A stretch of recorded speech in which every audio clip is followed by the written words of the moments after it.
Welcome to Mean Green Game Day. I'm your host, Jazzer Williams. I am joined by Jalen Tucker, Connor Hibbett, and Wyatt Schott. Y'all, we're going to cut right to it. We have so much to catch up on. First of all, it has been a crazy week of college football for us to not have a game last week. UNT is coming off of a bye week, but there was a lot happening while UNT was not playing at different college football games. So let's get right into it. So UNT did take the win against Tulsa, 52-20. Love to see that. Very winnable game. Do you want to touch on that very quickly? Yeah, I was definitely impressed to see how the defense have played, especially that second half. I think we've just naturally always been a second half team. So I think it was very impressive to watch the win against Tulsa. So great game for them. Great to go into the bye week with all that confidence, and now leading up to now we have Florida Atlantic. I know we're going to talk about that a little bit later. So definitely just a good setting place. And we're 4-1 starting the season. So a good start to the season right now. Well, I certainly liked the defensive performance, and I thought we were very nice to Tulsa, allowing them to score a couple of touchdowns in garbage time. So not only did we play good, but we were also very nice and empathetic of their feelings. Thank you, Mean Green. But it was a really good play from start to finish. It was very clean as well. We've seen the ceiling of this team, so we know what they're capable of. It's more like, okay, can we play well as avoid the self-inflicted wounds? And we did that. We didn't really have that many self-inflicted wounds. In fact, Tulsa was really the team that kind of started kicking themselves towards the end of that first half, and we capitalized on it. So that's something that we have to do moving forward. Play at our peak, and then jump on opportunities when the opponent gives those extra opportunities for us, and we did just that. And that's a great point, Connor. I think it was our cleanest game of the year so far. Yep. And that's what you love to see as the season progresses. The team gets better. It sounds like a crazy concept, right? The team improves as they play more. Unbelievable. Which is just wonderful because you have to play better because the schedule is going to start getting a lot tougher as the season goes on. We have the game against FAU coming up, and then we have the gauntlet.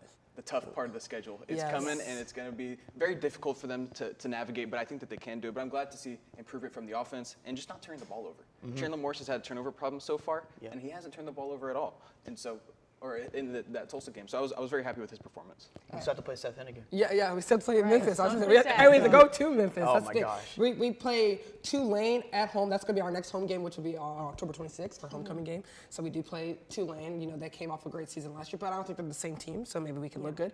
I mean, you have people like Blair Cartwright. He went 99 yards. First play of the game, second quarter. That was impressive. The longest ever. Great game right there. So that's what I'm saying. We're definitely putting the pieces on the offensive side of the ball. So I know going into this bye week and coming off of it now, I hope that our team was now focusing on just keeping that strength on that defense side of the ball, stopping the plays and things like that, and making sure that we're coveraging on things like that, especially against Florida Atlantic coming out. Now that's exactly what I want to talk about. So UNT has had two solid games. First game, not best team, but still a win is a win. We will take it. Second game, really good win against a solid team. So then we go into a bye week. Now, does this pose a disadvantage for the Mean Green because they're on two highs? Do they get complacent in this bye week? Do they get stagnant? And do they say, oh, we're winning, we're good right now? Or do they really put in work in the bye week? Now, we were talking about how Tulsa was a really good game defensively and offensively, but what are some things that they should have been working on in this bye week to prepare for this game today? Well, I think anytime you come off a bye week, you're looking to get fresh, you're looking to get guys back from injury, and you're looking to play your A-plus game, whatever that looks like. And so I think for us coming off the bye week, yes, we are also coming off of 2 victories, but you're looking to play clean, and again, you're gonna be healthier. So what you really want to see from the Mean Green today is to look energetic, to have like that extra juice in them from the get-go. That is the number one thing that you want to see with any team coming off of a bye week, and so that's what I hope to see from UNT today. I agree. You want them to come out fired up, obviously. It's good to have the bye because you're well rested. Yeah. It's very important in college football, especially now with the longer season, with the extended postseason. And I mean, these games go all the way into December and sometimes January. You want to be well rested as a team. You now have 2 bye weeks in the regular season, first time that's happened in college football. And so it's very important to have these bye weeks, get well rested, and like you said, come out and play your A-plus game. This week, they need to dial in on run defense because FAU cannot throw the ball at all. They cannot throw the ball. So this run defense will truly get tested for the first time this season, in my opinion. I don't think Wyoming could test them. Texas Tech wanted to throw the ball 100 times, and they did successfully. But we don't have to worry about that this game. We just have to worry about our run defense. Yeah, I think And especially too, the big factor coming off this bye week is now they're going to have 2 back-to-back road games. You know, they're going to play in Florida now, and then now they're going to be playing in Memphis that next week. So the 2 back-to-back road games are definitely going to be a factor with the players and things like that. So I do agree, covering that run defense, but also offensive ball, we need to make sure that Chandler is not having any turnovers this game too as well. We have to use those wide receivers, use our running backs and things like that. So that's what's going to be the key factor with this game is, like, you know, coming off that bye week is just handling those positions on offense and defensive side of the ball.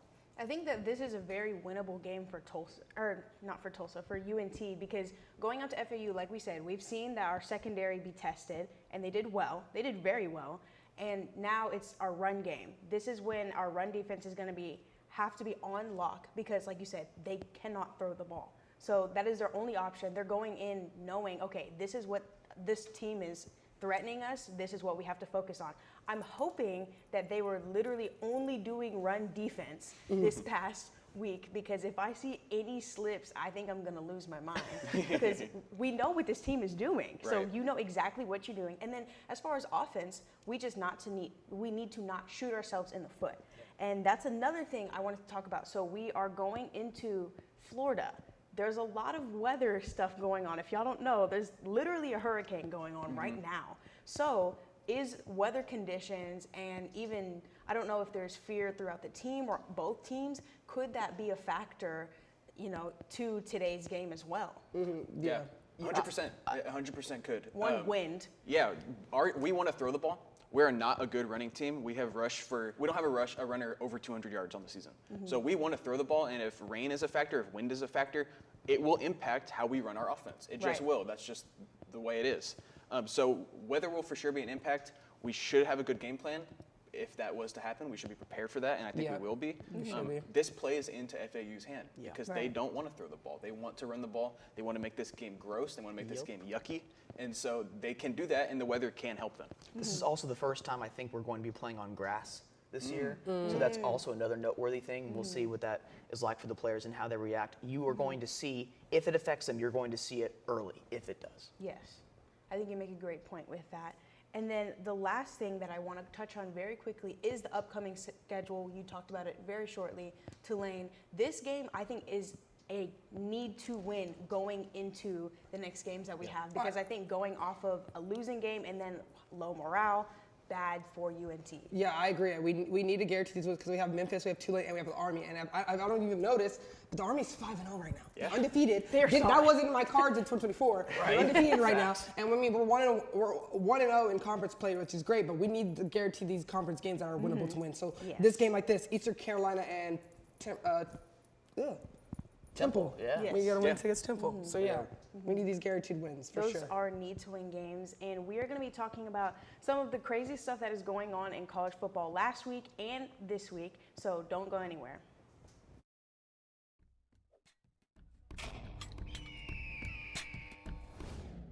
What does Talents do?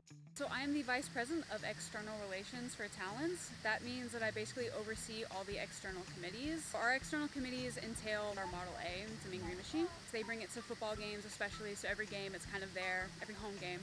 The Model A is like a symbol of UNC pride, and it's a big tradition that we are so lucky to uphold and maintain. When people look at it, they see it, and they're like, oh, that's the Mean Green machine. There must be a game today or something to ramp up school spirit for basketball, softball, volleyball, any of those things. We have amazing teams, so we just want to show school spirit for them. Bonfire Committee, which is in charge of putting together the bonfire every year for homecoming. It's kind of just a whole semester-long process up until build week that we have to put together and oversee and make sure safety regulations are followed and risk management is taken care of. Cannon Crew, which oversees and takes care of the cannon. They fire it at games, they take it to special occasions.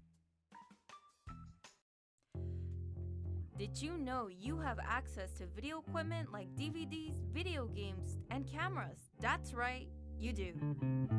Come on down to Chilton Library and fulfill your media dream. Located on the bottom floor next to the student sculpture. Hope to see you there soon. Hey girl, you know you look good. I like the way you move and groove. I'm not sure. Welcome back, y'all. We're going to be talking about some of the National College Football Madness. Vanderbilt beat Bama. We have a 3-way tie in the AP poll. Y'all, what is going on? Someone please explain what happened in week 7. What is going on? Because I feel like I woke up and I was like, wait, what do you do? What are we doing? What are we doing? Well, let's do a callback to how literally Nick Saban last year was talking about how Vanderbilt was a team that anyone could beat, right? Yeah, no home field advantage. Yeah, That aged no well. one. Yeah, that aged very well because Bama going to Vanderbilt in Nashville, playing Vanderbilt, and then lost. Man, Stunner. I've never seen anything like that. it doesn't really make a Ryan ton of Williams sense. couldn't save the day there. No, for he that tried. team. He's He tried. 17. What do you guys expect? He's one player. I know. Y'all expecting him to win the whole game for y'all? Right. I was shocked because like I expected them to come back, that second half of the game, and to maybe like close it out. Maybe it was just like a bad start to the game, but then to see that Vanderbilt was still racking up on the points was like, oh, okay. The thing that shocked me with that Alabama-Vanderbilt game the most was it wasn't fluky. It's true. No, it It wasn't. wasn't like there was a bunch of special team scores. There was a bunch of turnovers. Just chaos happened. Vanderbilt just flat out beat them. They just Yep. were bad. You play that game 9 more times. I don't know if Bama wins all 9 times. Right. Yeah. Because Vanderbilt just played them straight up and they straight up beat them. Yeah. They hung 40 on them. Keenan Womack's a new defensive coordinator at Alabama, and his thing is talking about simplifying the defense because Nick Saban ran a very complex defensive scheme there at Alabama, and he wants to simplify, let his athletes play fast and free and loose, and that was not the case at all. They seemed hesitant. They seemed almost timid at times, and that was the complete antithesis of what he wanted to do at Alabama. So that, to me, was the most concerning part of that Yeah, loss. and if you look at the footage from Alabama's defense, they ran a couple of the same coverages over and over, and this has been a reoccurring theme for the Crimson Tide this year. Their secondary, which has a lot of young players, Very young. it's been very inconsistent at best this year. Fortunately for Alabama's sake, the quarterbacks that they played in the beginning part of the season, like Byron Brown for USF, they couldn't hit their guys that were actually open against the Alabama secondary. So, and then of course with Diego Pavia, he's either Diego Poverty or Diego Pavia. And this past weekend he was Diego Pavia. This past weekend, he was Peso Pavia. Yeah, man, the guy is awesome. He's an easy guy to really pull for and root for. So I'm really happy for him. He played his A+ game. That was a great effort from Vanderbilt. But like Wyatt mentioned, Vanderbilt actually beat Alabama in this game. They won at the line of scrimmage. They pushed the Crimson Tide around. There's a lot of things that really stood out that was for the negative standpoint for Alabama in this game. And then in terms of the chaos, I mean, I can go on a rant here. I think it's because of what the transfer portal has done to college football. Yep. If you look at it from an overall season perspective, a team's win total is probably going to be what you thought coming into the season. If you do the in-depth analysis, you might be 1 or 2 games off at the most. Yep. But the week-to-week stuff is what's the most chaotic, and I'll tell you why I think that is. When you look at college football, there's probably in the G5 and the Power 4, there's probably like 4 to 5 tiers. Tier 1's like the elite tier, Tier 2 is like best of the rest, Tier 3 is average for whatever it's the Power 4 or the G5, Tier 4 is slightly below average, Tier 5 are the teams that are going to win like two or 3 games tops. The separation between each tier, that gap is lessening because of what the portal has done. That's why I think on a week-to-week basis, there's a little bit more chaos. And I would like to add to that a lot of people are screaming parity. This is parity. I wouldn't call it parity because if it was parity, more schools would be competing for the top players, which isn't the case. It's still the same schools competing for the top players, but what is increasing is volatility. Yes. These teams, they're just not familiar with one another. They haven't gelled together as a team. Yep. And so there's a lot more variance in these games, and that is why there's so much more chaos, as well as that gap shrinking between the elite and the very good, and then the average, and then the bad. Now, I do think that the bad and the very bad, the gap between them and one is bigger as it's ever been. Yes. It almost feels like these bottom tier G5 teams are FCS teams. Yes, exactly. Like Kent State is probably not going to win the game this year. If they do, it's going to be today against Ball State. Yeah. I think that there isn't an analyst in the United States that predicted that Vanderbilt was going to win against Bama. Right. And like y'all were saying, getting into the nitty-gritty, as a whole, this is very concerning for Bama. This was a moment that completely exposed them, and it wasn't in a fluke way. It was truly like, wow, Vanderbilt beat us. Vanderbilt beat Bama, like truly, fully. Yeah.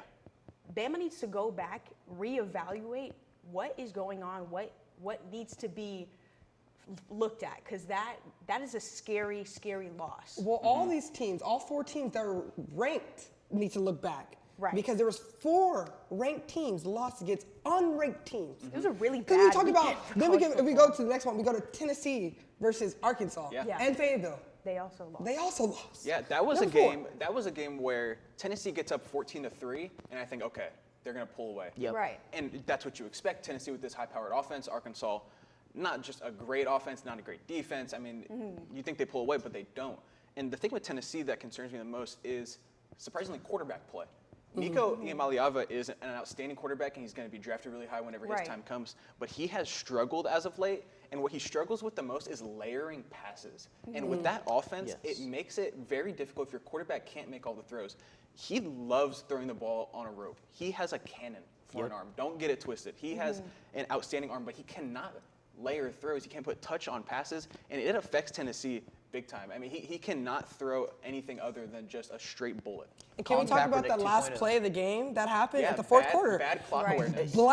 Bad clock awareness. Because why would you run knowing that you have about 3 seconds left on the clock? What's And then just go out of and bounds. then go out of bounds? So I think he had like a lot of money on Arkansas in the pregame, and somebody called him from his headset and said, "Hey, you got to do it this way." Yeah, because that's what that makes sense to me. Yeah. Because why would you run the ball in that short amount of time? Right, and you want to say, oh, he's young. Like, that's not even like a young That's not an mistake. That's a excuse common anymore sense. now at Like, this guys, point. come on. Yeah. And honestly, that's a great point. It's not an excuse anymore. These guys are playing high-level football coming out of high school. Yeah. That's a common sense IQ play. That's not even IQ. Kids are That's leaving just- high school to play. Yes. So they're graduating high school early to get into the college level now. Yeah. Because of the level of recruitment they're getting now right now. Yeah, and they are employees that are about to have player contracts in the Yes, next couple of years. Exactly. Exactly. Yeah. As I'm saying, Exactly. we're looking at a mini version of the NFL right now. Yeah. That's literally what we're watching right now. Nico, you're fired.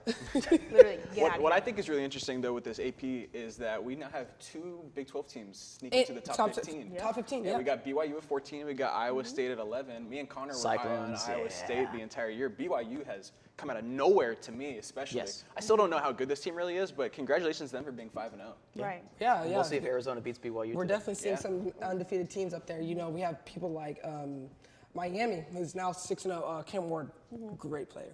Oh, you great want to player. talk about Miami? Yeah, I can talk about Miami for a little bit. They gave me a heart attack. I went to bed. I didn't watch the end. It was 35-10, and I was like, oh, dude, I cannot believe Miami's going to make me look dumb. I gave this prediction. I thought they were going to be great, and they came all the way back and beat Cal. The poor Calgorithm is dead. The algorithm, yeah. What a great game. Cam Ward just led the comeback there at the end. The defense woke up finally. I think Cal played very passive at the end. Yes. Which I think if they could redo it over again, they would keep throwing the ball and pushing the ball downfield because that was working so well. The Miami secondary has a lot of questions. The run defense is pretty solid, but that passing defense is skeptical at best. If a team is able to block Miami's front 7, they are going to be able to pass the ball on the Miami secondary. The issue for most teams is they don't have the offensive line that can block the Hurricanes' defensive front. Yeah, the Hurricanes have a really good defensive line. And then can we also kind of address to how like SEC, like they're after the rankings of these games, they're starting to fall off a little down the rankings. And now we're seeing other conferences coming up, like Big Ten. They have 3 teams that are in the top right now. 4 teams. Yeah, in the 3 top. out of the top 4. But Exactly. also, if you think about it, we do have 2 ties.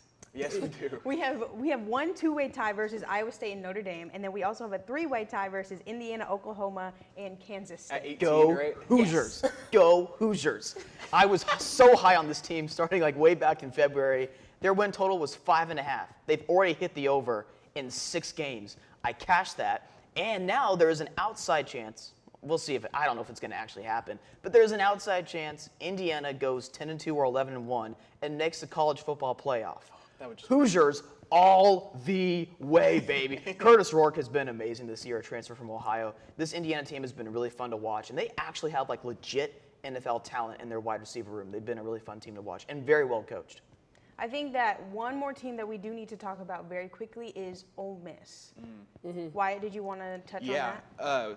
The thing with Ole Miss is that Lane Kiffin has the best script of almost any play caller. Sarkisian might be number 1. Lane Kiffin's right there, number 2. Lane Kiffin's script is amazing. He always comes out and gets you a quick 7, maybe a quick 14 points. They did that against Kentucky. They get their quick 7 points, and then it just falls off the rails. The run defense is really good. That secondary is bad. They let Kentucky throw the ball on them. Kentucky can't throw the ball in air, and they threw the ball on Ole Miss. It was a pathetic performance from Ole Miss.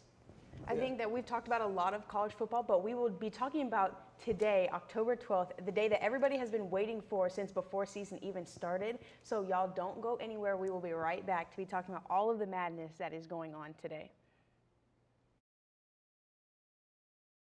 There's no harm in wanting to have fun while in college, but it's easy to lose track of how much you've had. Apps like Drink Control and Alkadroid can help keep track of your consumption and blood alcohol levels. If you or someone else does drink too much, the signs of alcohol poisoning are as follows: pale skin, vomiting, confusion, low body temperatures, irregular breathing, blacking out, and it's hard to wake up or cannot be woken up. Dude, are you okay?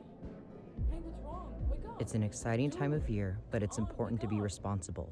If you suspect someone is suffering from alcohol poisoning, get help immediately. You will not get in trouble for seeking help if you are underage. For more info and resources, go to UNT's Division of Student Affairs. I'm so tired. I feel ugly. I'm not okay. I didn't know UNT had counseling services. Maybe I should check it out.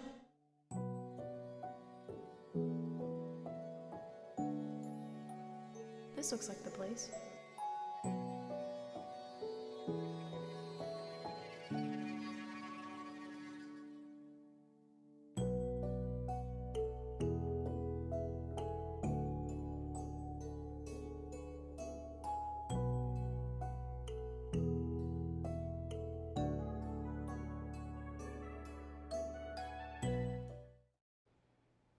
Welcome back to Mean Green Game Day. I am your host, Jazzer Williams. I'm joined by Jalen Tucker, Connor Hebbett, and Wyatt Schott. Y'all, we are going to be talking about the greatest day of college football, at least this year so far.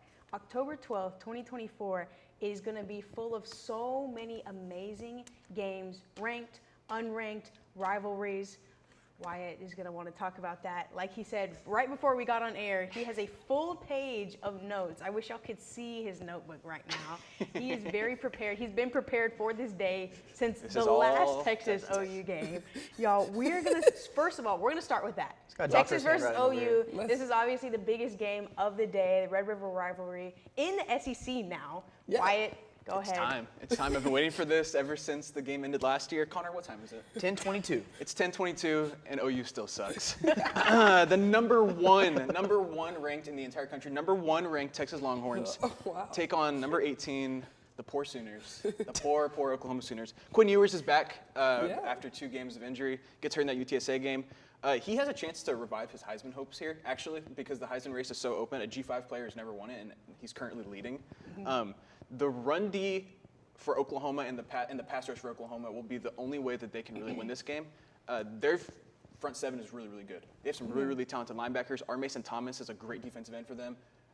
They are very, very talented on the defensive side of the ball. However, they are banged up in the secondary. That defense, if it was fully healthy, is one of the best in the SEC. However, they have some key injuries in that secondary, and Auburn passed for over 250 yards against them. Yeah, that's a bad sign. That's a very bad sign because Auburn also can't throw the ball on air. Right. They are not a great passing offense, and they were able to pass on OU because of those key injuries, although teams cannot run on OU. The good thing for Texas is Texas doesn't want to run on anybody. They can.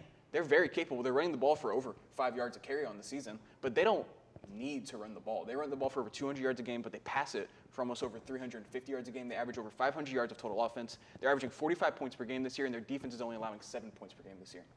Oklahoma is in for a rough game today. I'm just going to be honest. They're starting a true freshman quarterback in Michael Hawkins.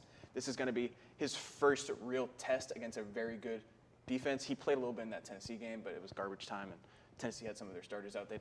It wasn't a real test. This will be his first real test. And to make things easy for him, Oklahoma's starting 5 wide receivers are out. 5.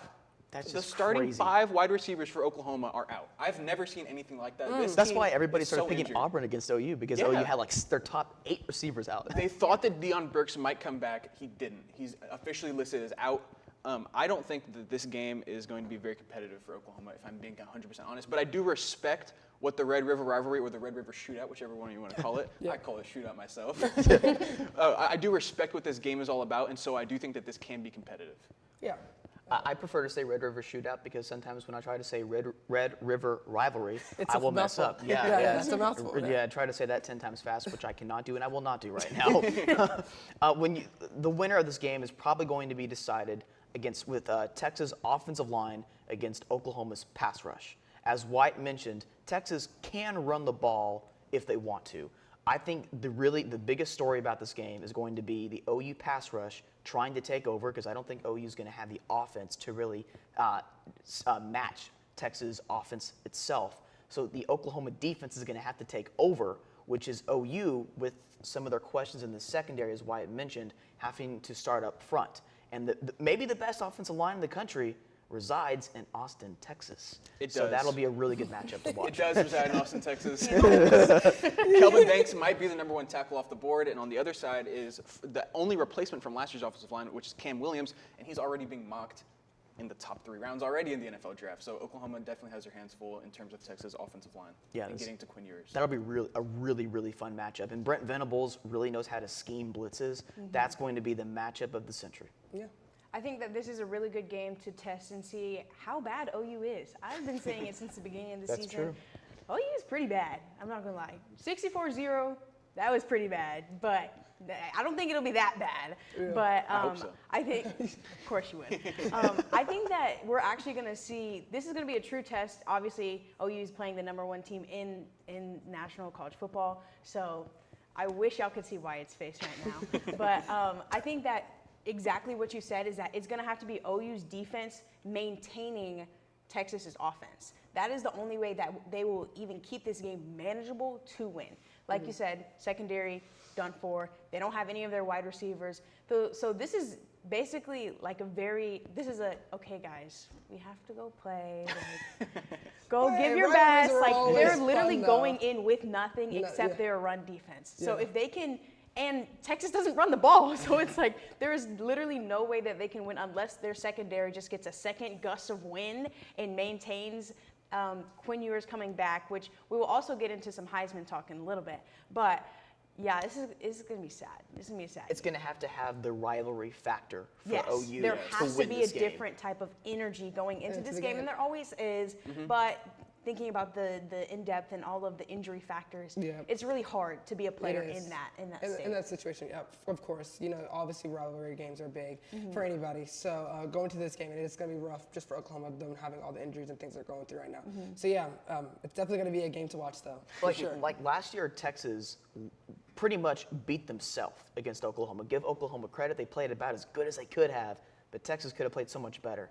That is the kind of game ×3 that OU is going to need today to win. I was just about to say that if you want to see the path for how OU can beat Texas, it's last game duplicated. It's the same thing. Texas turned the ball over 4 times last year. OU didn't turn it over once. Texas had a special teams touchdown. That was the closest you're going to get to a turnover from last year. They need 12 turnovers today. Yeah, they might need 12 turnovers today to hang with Texas. No, literally. And then next game we have is Ohio State, Oregon, 2 top-seeded teams, and they're going to be playing at Oregon, which is, a difficult place to play. We're going to get into predictions a little bit later into the show, but I do want to touch on how I'm just not very confident in Oregon. I think once I initially saw that DG was going to Oregon, I was like, okay. Yeah. You know, I don't like him as a quarterback in Oregon. I mean, he would have been worse in the SEC, but I think that him being in Oregon, I don't think that the offense has enough support. Especially with Dylan Gabriel being the quarterback, and then Ohio State is just stupid athletic. Like it's really hard to be a very athletic team with a quarterback that is okay. He's inconsistent with throwing the ball, and he doesn't run. Yeah. If Dylan Gabriel was actually good, he wouldn't be in college anymore. Oh. Exactly. Exactly. He'd be in the NFL draft, Yes. which he obviously didn't go to for a certain reason. Yeah. Right. Yeah, I agree with that. I see what y'all saying. I mean, with the Buckeyes, this game is definitely going to be, it's 2 versus 3, and they're playing in Oregon. So this is going to be one of those big games where it's like someone's going to have to fall off on that undefeated streak there. So, I mean, that's going to be a big game to watch, exciting game to watch. I mean, like I said, we're going to talk a little bit later about predictions, of course. But 2 strong teams here. I think the Buckeyes have such a strong defensive side of the ball. So it's going to be defense versus offense at the end of the day of the game like this. So I'm looking forward to this game for sure. This could also be a preview of the Big Ten championship. Yeah, I was going to say that. You know, Oregon going to the Big Ten now, and them leaving the Pac-12. Yeah, that's big for them too. You know. And when you look at Oregon's schedule moving forward, I think like their most difficult games would be at Wisconsin and then at Michigan. So yeah, like tricky road spots, but like not really. But yeah, like Wisconsin and Michigan are not. Yeah, what Michigan's they not the same are. team that they used to. Yeah, for sure. Michigan, technically doesn't have a starting quarterback, and Wisconsin is playing with their backup quarterback right now. So. Yeah, with this game for me, there's 3 keys that I want to look for. It's going to be Oregon's offensive line versus Ohio State's defensive line. It's going to be Oregon's corners against those Ohio State wide receivers. And it's going to be the quarterback matchup. Oregon's offensive line is the most SEC offensive line that Ohio State's going to face all year. Yes. Oregon's offensive line is very, very talented. They keep Dylan Gabriel very, very clean, except whenever Dylan Gabriel runs into trouble, but he does that a lot. Yes. But Oregon's offensive line is very, very talented, but so is the Ohio State defensive line. Oh my gosh, yeah. They maul. Yeah. They maul on the defensive line at Ohio State. With the corners, though, I mean, Ohio State receivers, Brian Hartline has done a phenomenal job recruiting that room.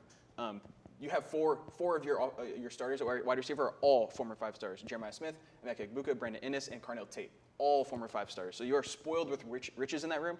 But the Oregon secondary has looked very, very good this year. You have Jabbar Muhammad, the transfer from Washington, who I wanted to go to Texas very, very badly to play with his cousin Manny Muhammad. Yeah. But it didn't happen. And then Kobe Savage, the transfer from Kansas State, are both guys that could be legit like all-American level corners in all of college football. So I want to watch that matchup, and then I want to watch the quarterback matchup.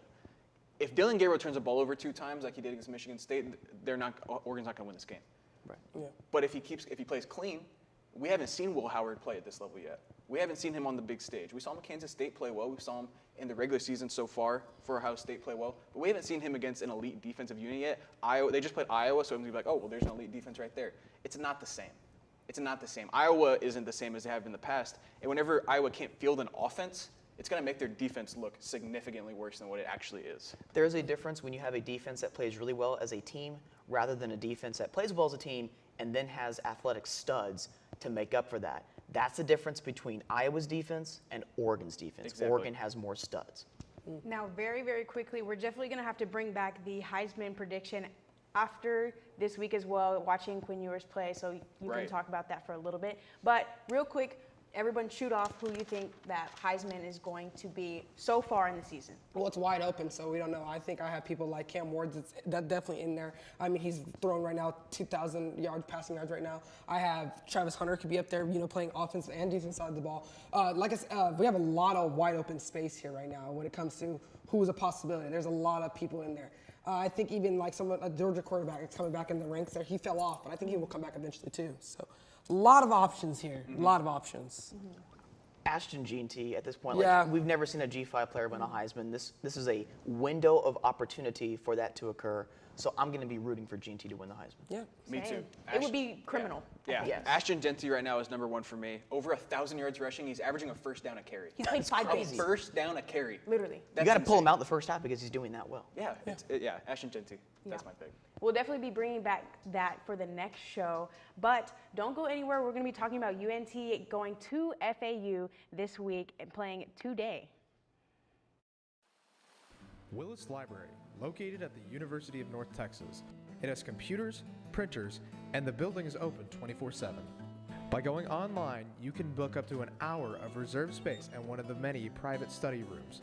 Many of them are equipped with whiteboards, a table, and a TV to hook up to your computer. Textbooks can be checked out for free with a student ID. They also have many of these in ebook forms. This is still a library, so always remember to be quiet and respectful of other surroundings, especially in certain places where talking is not allowed. For example, the 3rd and 4th floor are completely quiet. As you can see, Willis Library has many options for students, with it offering many media sources and staying open all the time.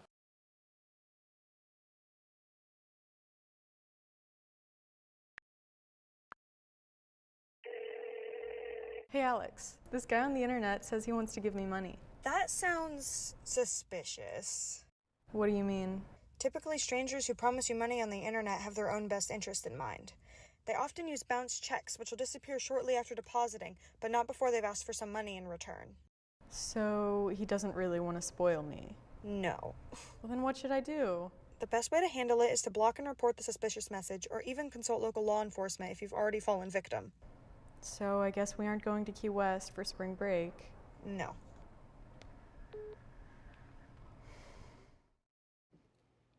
Welcome back, y'all. We're going to be talking about our Mean Green Eagles traveling out to Florida Atlantic University. Now, little bit scary because there is a hurricane going on, and we did touch on that earlier.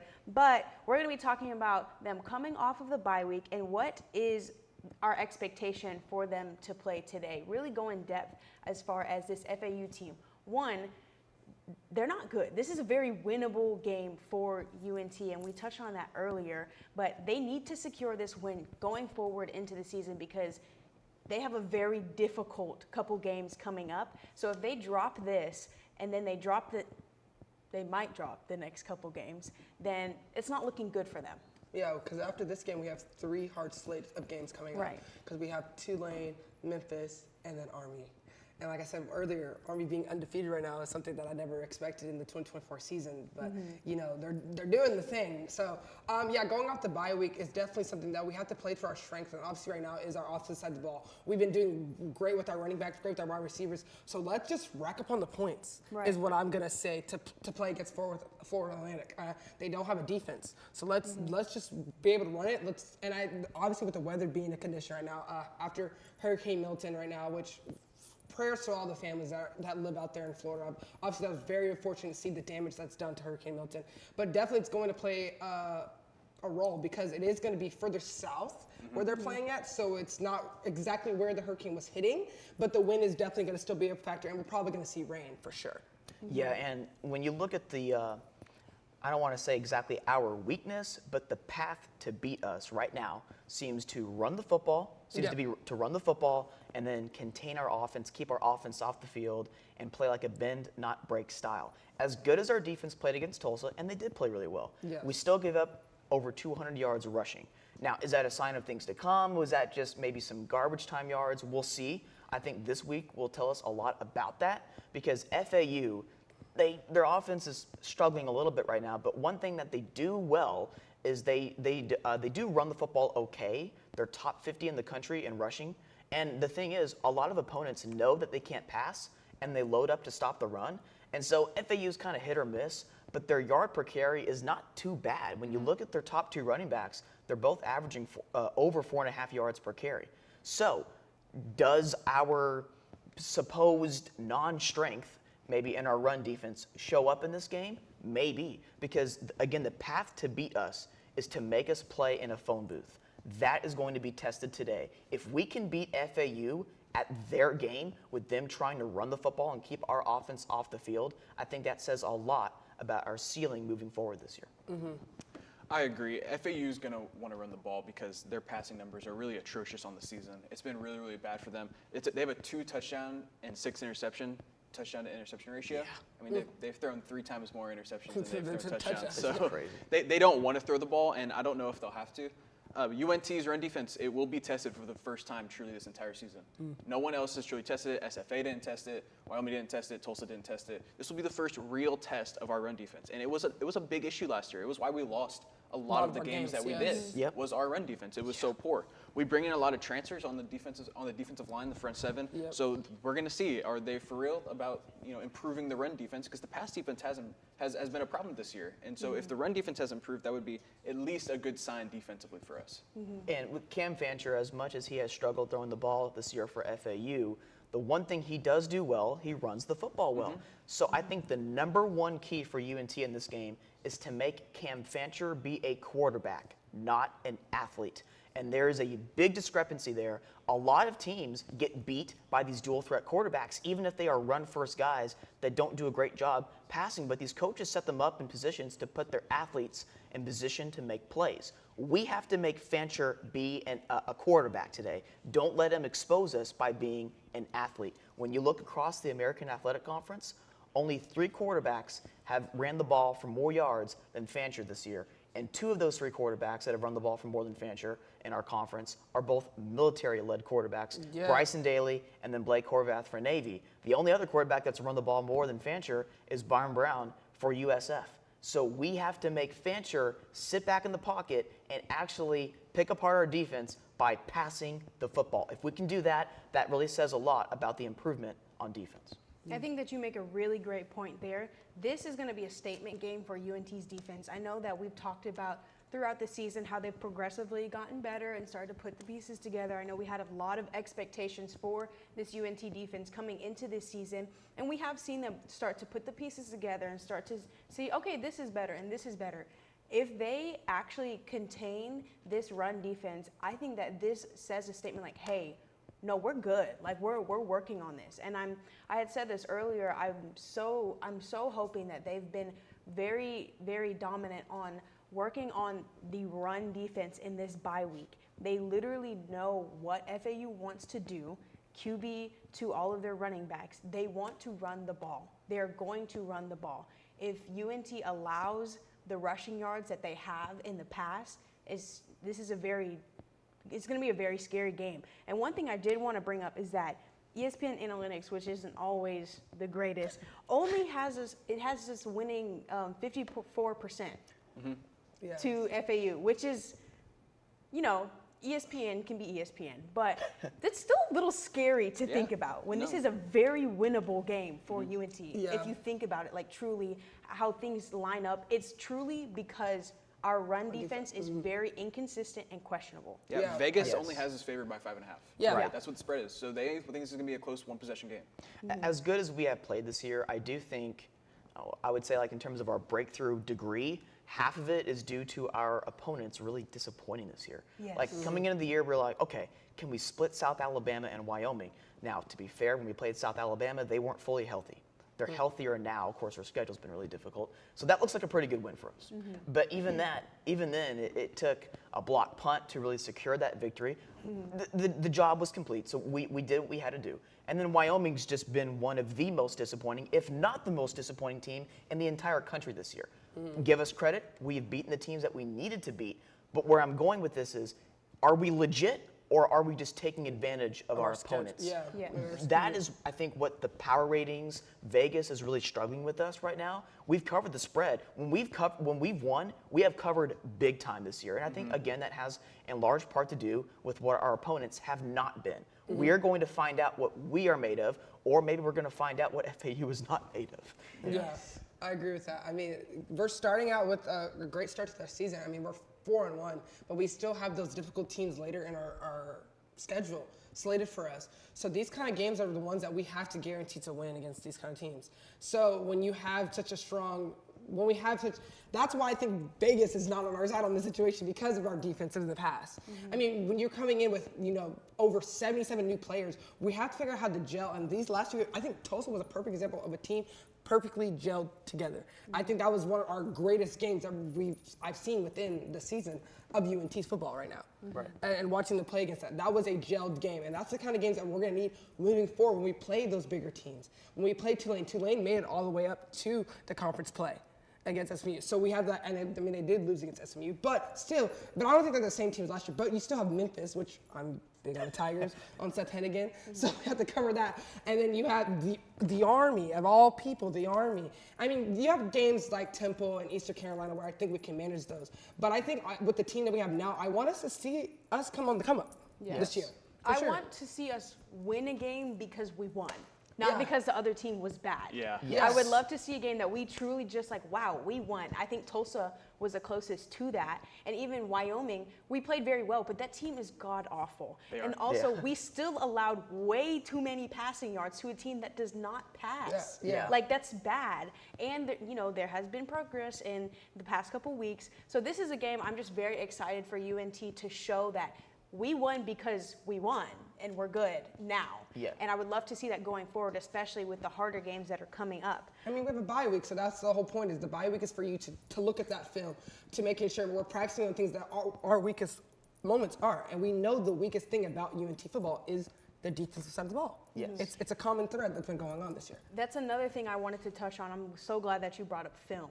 This is going to be a great game to have on film because this is going to be a really good test. We've seen their secondary be tested. Now it's time for their run defense to be tested. This is going to be a great game to have on film to study before they go into these heavy-hitting games like Tulane and Memphis and all those things. This game for film, I think will be really, really good. Another thing I want to talk about is we have not talked about UNT's offense. They've being been bad. great. They've been great. They have. have. I love to see it. We haven't even had to talk about UNT's offense. Yeah. I'm feeling good about UNT's offense. You know actually. it's been good when you don't have to bring it up. Exactly. It's like you know what to expect, right? Right. Yeah. Chandler Morse is going to be great. He's doing awesome. Maybe run the ball a little bit, pass the ball a little bit. Our running backs and receivers are doing great. I love to see it for UNT. At least we have our offensive side solid. I Yeah. love to see it. I agree. The offense should be able to move the ball against FAU. FAU's defense has not been anything special this year. They've been average at best, maybe a little bit below average. This is a Tom Herman coach team. This is a coach that I'm very familiar with, him being the head coach at the University of Texas for far too long. And this team has kind of floundered in some games. They lost big against UConn, which is concerning. Although I think UConn is a quality G5 team. Mush Huskies. Yes. Although I do think that UConn is a quality G5 team. There's no excuse for you losing, 48-10 was the final score in that one, I believe? 48-14, something yeah, like that. it was brutal. It was terrible, and I just question the quality of FAU from top to bottom. Yes. Yeah, I mean, but I think, like I said, we have that offensive side of the ball set. So it's just about picking up on the weaknesses on this game and then leading in towards next week, which we have Memphis. We're going to be on the road in Tennessee. So we have to just pick up the pieces and just put them in place for the rest of the season, because I want to see us up there in the ranks and have a conversation to where we can possibly think about, can we make a conference game? Right. Can we talk about that? You know, can we see us there? I already know some of y'all are pulling up FAU schedule and looking at their Michigan State loss. Wow, they only lost by 6 to a Power 4 team.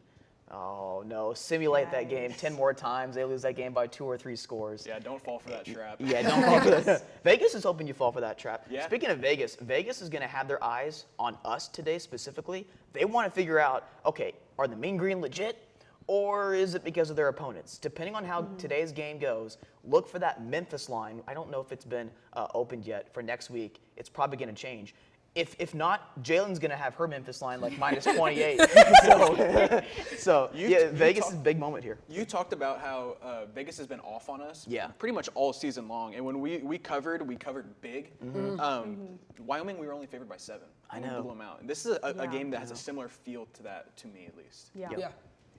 Y'all don't go anywhere. We are going to be talking about our predictions for this big day of college football. Some of the games we've already talked about, but some we still need to get into. There's just so much football to take in today. Don't go anywhere.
Ugh, a 20-minute walk? I don't want to do this right now. Don't worry, you can just use Transit. Transit? What's that? Transit is a mobile app that provides real-time tracking to connect buses, UNT shuttles, and even A trains. Simply download the app, then tap on the search bar and type where you want to go. In a matter of seconds, you get results for all available routes. And the best part of it is, it's completely free for UNT students. What are you doing? I'm downloading it right now. Download Transit today and remember, make life better without a car. Welcome back to Mean Green Game Day. I'm your host, Jazzer Williams. I'm joined by Jalen Tucker, Connor Hibbett, and Wyatt Schott. Y'all, we're going to be talking about all of the college football that is going on today and our predictions, maybe some score predictions, maybe team matchups. We talk a little bit about Texas, OU, of course, and then Ohio State and Oregon. But we still have so many other games that are amazing that, one, aren't even on this list, but two, on the list that we do need to talk about. Now, first up, we have, of course, #1 Texas versus 18 Oklahoma, one of the 18, actually, there's 3 of them. One of 3. One of 3. Jalen, who are you going with? I think the obvious choice in the situation, with us talking about how Oklahoma is just basically banged up, the obvious choice is going to be Texas for the situation. Man, expect a great game because it's a rivalry, right? We'll Yeah. see. I don't know. That's why there was a ton of chaos last week. That's why I'm going with Texas. Imagine the room.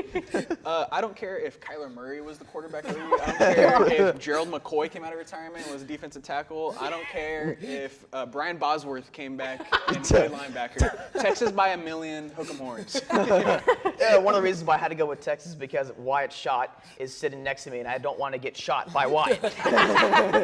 Reasonable response? I'm also going to go with Texas. I talked about at the beginning of the season, I was very excited to see how this team has played. They've gone beyond my expectations. They are performing very, very well. Quinn Ewers is back. Even though we love to see Arch Manning, I wonder if they do still continue to put both of them in. I think they're very expectant to see how Quinn Ewers performs because he was on week-by-week basis as far as his injury. We'll see how that goes. As far as OU, I've been talking about at the beginning of the season. I'm not very high on them. As much as I hate to say it, we're going to go with Texas. So, next up, we have Ohio State at Oregon. Number 2, Ohio State at number 3, Oregon. So pretty solid matchup there. Yep. We did talk about that earlier, kind of got into the nitty-gritty of that. Jalen, who are you going with? I think this is a tough one for me personally because I think it is between like offensive and the defensive side of the ball. I think Oregon is strong with their defensive end that they have, Jordan. So I think I'm having a toss-up here, but I'm going to go with the home team on this one. So I'm going to pick Oregon Ducks for this one. So that's like where I'm going to see in the place here for that one. So this game has like Oregon-Washington vibes of last year, where Oregon went into the game playing on the road against Washington as the better team, but Washington found a way to win. The way that I look at these kind of matchups is if you think 2 elite teams are going to play each other twice in the same season, it's hard for me to pick one team to win both of those matchups. So I think Ohio State and Oregon are going to face each other twice this year, at least twice. Actually, they might face each other 3 times with a potential 3rd time in the playoff. I'm going to go with Oregon here at home. I think Ohio State will play Oregon for the Big Ten Championship, and the Buckeyes will win that game. Whoever wins this game, I'll pick the other team in the Big Ten Championship. You talked about Jordan Birch, defensive end for Oregon. And I think that that's a great point because Jordan Birch can disrupt this Ohio State offense because the tackles of Ohio State's offensive line are their poorest part of probably the entire team. The tackles aren't great, although they've done good against inferior competition. I have Ohio State in this one just because I think that they out-talent Oregon, to be honest. And I think that they're very well coached. Say what you want about Ryan Day. I think he's a great coach. And so I got Ohio State in this one. I also am going to go with Ohio State. I think that they're just a better team. They do out-talent Oregon. I haven't been very high on Oregon as the season has gone by. Of course, they're ranked well. I'm just not a big fan of Dylan Gabriel and how he's performed this season. I think he's very inconsistent, and I think that Ohio State definitely can take advantage of that, and it ultimately could be their demise. So I'm going to go with Ohio State. Next up, we have number 9 Ole Miss at 13 LSU. Now, this might be a little bit of a tricky game. This might be one of those games that you're like, oh yeah, Ole Miss. Well, I'm going to go with Ole Miss, though. She thought this was going to be a different psych. I'm also going to go Ole Miss on that, too. I think LSU is the team that it used to be. I mean, yeah, of course, you're playing the Swamp, of course. Like, LSU, that's a hard place to play. But I'm going to still have Ole Miss on this one, so I'm going to go with the road team on this one. I'm not really sure how good LSU is. Right. I do think Ole Miss is legit, but as you mentioned, Jazz, it's kind of a tricky spot for the Rebels here. I'm going to go with Ole Miss just because I think they are a better team than LSU. I'm going to complete the curse. All 4 of us are going to pick Ole Miss, so that means LSU will probably win by 2 touchdowns. There we go. I have too much stock invested in Ole Miss. I picked them to win the SEC in the beginning of the season, so I can't sail ship on Ole Miss already. So I got to go with the Rebels. Yeah. Okay, next up we have number 4 Penn State at USC. Now, USC is not a ranked team, and they're not the same team that they used to be last year with missing out on Caleb Williams, but still, very solid team. I'm going to go with Penn State. They've shown up very well this year. I love what they've been doing on offense and defense. I think that they're a solid team this year, even away. I'm going to go with Penn State. Yeah, of course, any road game is going to be difficult for any team like that. But yes, Penn State has definitely come out all the way. I mean, they're 5-0. They're ranked 4 right now. So that's just really impressive. So I'm also going to go with Penn State here too.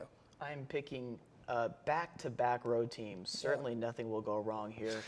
I'll go with Penn State at USC. The story, the key of the game for USC is going to be to block Penn State's front. Yeah. And then the thing for Penn State is to contain the USC passing game. The question for Penn State has been their defensive secondary. If they can contain USC's passing game, or if they just simply, if USC just simply cannot block Penn State, then that'll be a trouble spot for the Trojans. I'll go with Penn State here. We'll see what happens. I don't really know. There's one stat that USC fans can hold on to, and it's that teams that have traveled 2 time zones over are 1-5 on the season. Oh, that's time zone. You're traveling from Eastern time all the way to Pacific. That's what, a 2-hour, 3-hour jump? Yeah, it does too. It's a real big factor. Like honestly, it's it is. Like, it's a real factor. It's real. Everything else is in Penn State's favor. Penn State's gonna win. Yeah. I hope we're not cursing these teams with us going across the board here.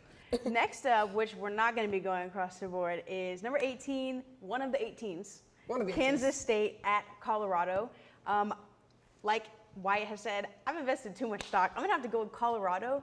I've just been talking about so much how I feel like they're a really good team. You mentioned today that Shiloh Sanders is going to be back. Yes. Not my favorite player. We don't need more penalties.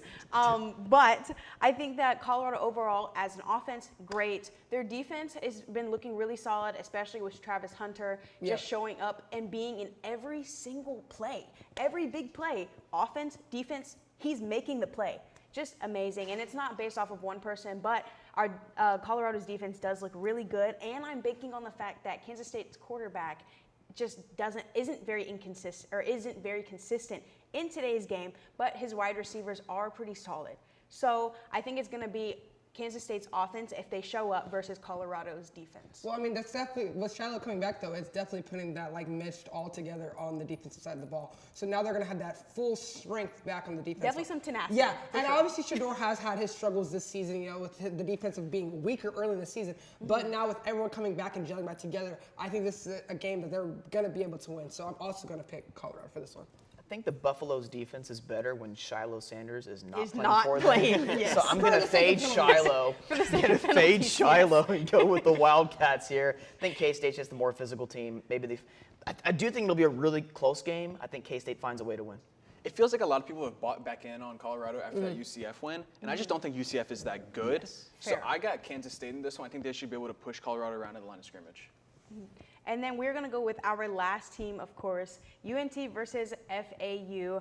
I'm going to go with the Mean Green. 1, because I think this is a very winnable game, and 2, more so, I just want them to win this game because they can, and they will. So I'm going to go with our Mean Green Eagles. I mean, I know at the beginning of the season I was a little harsh on UNT and how we were starting, especially against like teams like Wyoming and SFA, and I was a little unsure. But after that win against Tulsa, Mean Green got me back on the train, so I'm also gonna go with Mean Green for this game. Let's go. I'm gonna go North Texas in this game. Double claw, double claw. I've picked all road teams so far, and the one game that wasn't a road team was a neutral site game where Texas is wearing the away team uniform, so it's basically another road team. And I'm going to stay with that trend. I'm picking UNT to beat FAU on the road. I think that we've had a very big day of college football. I know we're all excited to get out of the studio and to prepare for wherever we're going to be at for watching these games. Y'all, please, you have to go and tune in. This is the most anticipated day of college football, y'all. Thank you guys so much for watching. Make sure to follow us on all of our socials. Thank y'all, and we'll be back for next week to talk about all of the madness and chaos I'm sure that will go on today.